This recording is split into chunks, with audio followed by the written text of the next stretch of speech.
लेकिन मैंने अभी तक जो 1700 किसानों को ट्रेनिंग दिया है जैविक कृषि पे, उन्हीं में से एक दो भाई हैं जो अभी मेरे खेत पर काम कर रहे हैं, और मेरी ये जो साधना है उसको उन्होंने रुकने नहीं दिया है। तो जैविक कृषि की हम बात कर रहे थे कि पारंपरिक कृषि होती है, जो आपने देखा होगा प्राचीन समय में हमारे ऋषि मुनि करते थे। और जब ऋषि मुनि करते थे तो हमारे यहाँ पे किसी भी तरह की कोई परेशानी नहीं थी। और ये ऐसी पद्धति है जो कि हम प्रकृति के साथ में मिलके करते हैं। और जो आज की नई जैविक कृषि है उसके अंदर कुछ तरह के केमिकल्स लेकर और बायो फर्टिलाइजर्स और कीटनाशक ये सब बनाए जा रहे हैं, क्योंकि आज क्या हमारे किसान भाइयों को मेहनत नहीं चाहिए, तो वो लोग पहले जो उनकी आदत पड़ गई है रासायनिक कृषि से करके कि बाजार से लाओ और डाल दो खेत में।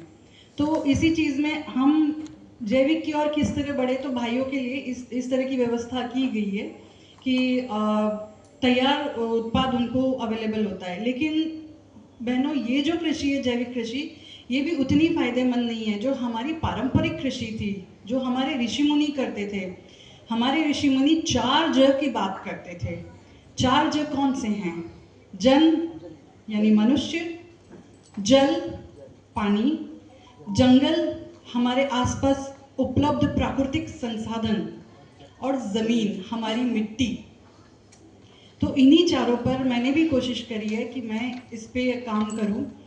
और मैं पहले नौकरी करती थी, उसके बाद में परिवार में जब बीमारियों का आगमन होने लगा तब मेरी माता जी की प्रेरणा से मैंने जैविक कृषि को, जैविक नहीं प्राकृतिक कृषि को, पारंपरिक कृषि को मैंने शुरू किया है।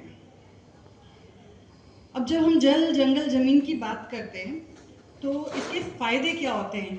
सबसे पहला फायदा होता है ये रसायन रहित रहती है। आज हम देखते हैं हमारे चारों तरफ केमिकल है। हम सुबह उठ के जो ब्रश करते हैं वहां से जो केमिकल हमारे शरीर में जाता है, रसायन हमारे शरीर में जाता है, तो हमारे सोने तक हम जिन वस्तुओं का उपभोग करते हैं वो सारा भी केमिकल होता है, रसायन होता है। हर चीज में केमिकल है। और हम जो सिंथेटिक साड़ी पहनते हैं ना, बहनें बड़ी खुशी खुशी पहनती हैं सिंथेटिक साड़ी, वो क्या, वो भी केमिकल है।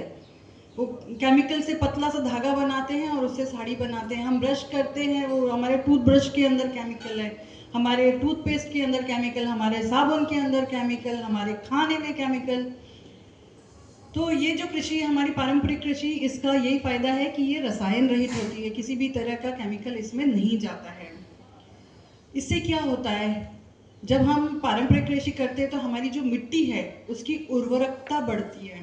जब मैंने अपनी खेती शुरू करी थी खेत पर, उसके पहले वो ज़मीन मेरे काका जी करते थे और वो पूरी रासायनिक कृषि करते थे। जब मैंने धीरे धीरे ये सब संसाधन डालना शुरू किए प्राकृतिक कृषि के, तो ज़मीन 3 साल तक थोड़ी सी चिड़चिड़ी हो जाती है। आज हम भी देखते हैं, जब हम लोग युवावस्था में कदम रखते हैं या युवावस्था से प्रौढ़ावस्था में कदम रखते हैं, हमारे शरीर में कुछ चेंजेस आते हैं। इसी तरह से हमारी जो ज़मीन है उसके अंदर भी जो बदलाव आते हैं, वो 3 साल के लिए वो ज़मीन थोड़ी चिड़चिड़ी हो जाती है। कहते हैं जैविक कृषि में या प्राकृतिक कृषि में उत्पाद कम आता है, तो ऐसा नहीं है। जो पहले के जो 3 साल है उसमें आपका थोड़ा ऊपर नीचे होगा, लेकिन 3 साल के बाद में जो आपका उत्पाद आता है वो बहुत ही बढ़िया आता है। जब मैंने खेती शुरू करी थी मुझे गांव में सबने पागल बोला था, क्योंकि मेरे दादाजी वहां पर रहते थे जहां हमारी ज़मीन है, और वो खेती करते थे, बहुत अच्छा उत्पाद आता था उनका, क्योंकि वो रासायनिक करते थे। मैंने कहा ठीक है, मैं पागल हूँ। मैंने धीरे धीरे अपनी बहनों को इकट्ठा किया वहाँ पे। मैंने कहा आप आओ मेरे खेत में काम करो। तो मेरे गांव से तो कोई भी नहीं आया, लेकिन पास के जो गांव थे वहाँ से मैंने दीदियों को बुलाया। धीरे धीरे मेरे पास पहले 2 दीदी आई, उनसे सुन के 4 दीदी आई, फिर ऐसे करके मेरी 35 बहनों की टीम हो गई। और आज भी वो टीम है मेरे पास में। आज मैं जब भी खेत पे जाती हूँ वो लोग मिलने आते हैं। और जब मैंने खेती शुरू करी तो वो भी कहते थे दीदी ये क्या कर रही हो तुम? बोले ऐसे थोड़ी होती है। मैंने कहा रुको आप देखते जाओ हम क्या क्या कर रहे हैं। फिर मैंने वही जो हमारा आदिवासी अंचल है वहीं से बीज लिए थे, और बीज हमारे यहाँ कैसे लिए थे, जैसे पाई से मिले थे। मुझे धनिया का बीज लिया तो बोले दीदी हम आपको 1 पाई बीज दे रहे, आप हमको 2 पाई या 2.5 पाई दे देना बदले में जब आपकी फसल आएगी। तो ये जो कल हमने सुना था कि बार्टर सिस्टम था, जो हम सामान के बदले में अनाज देते थे, तो वही चीज़ आज भी गांव में कहीं कहीं हमारी परंपरा है अभी भी।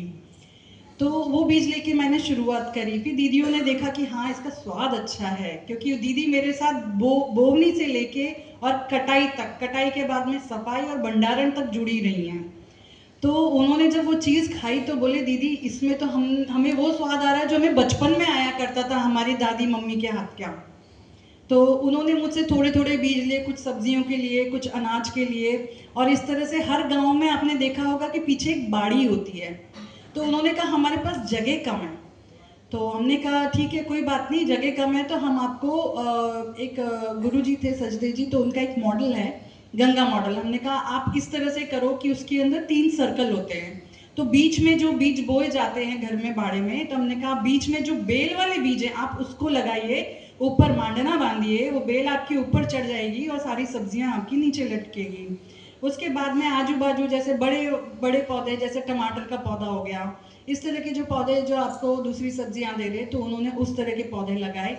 मिर्च का पौधा लगाया, टमाटर का लगाया, जो हमारी डेली रोजमर्रा की जिंदगी में काम आते हैं। और उसके आगे जो हमारा तीसरा सर्कल था, उसके अंदर उन्होंने जैसे धनिया लगाया, पालक लगाया, मेथी लगाया।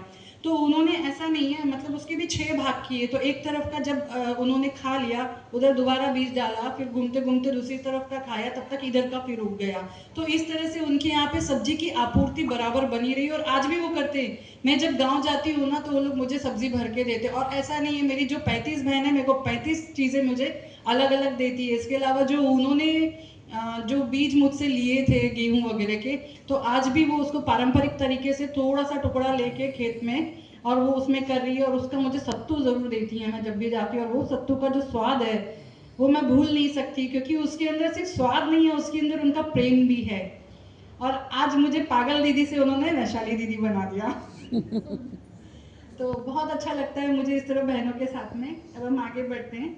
तो ये रसायन रहित जो रहता है उसका स्वाद बहुत अच्छा रहता है, हमारी सेहत के लिए बहुत अच्छा होता है।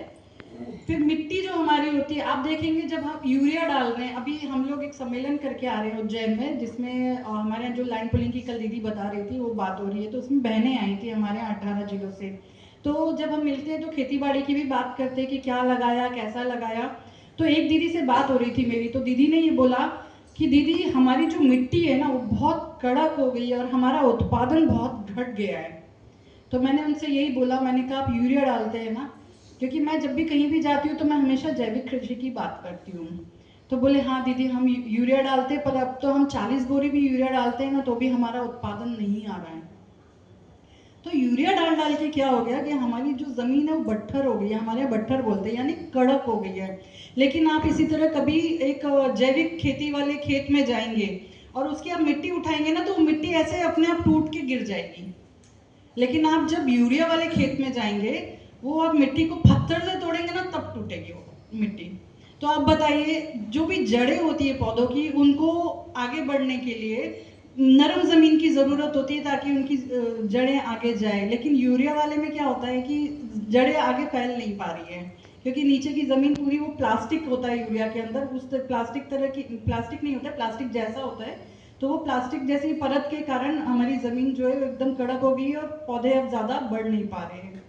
तो इसलिए मेरा सभी से निवेदन है कि आप अपने घर में भी इस तरह से घर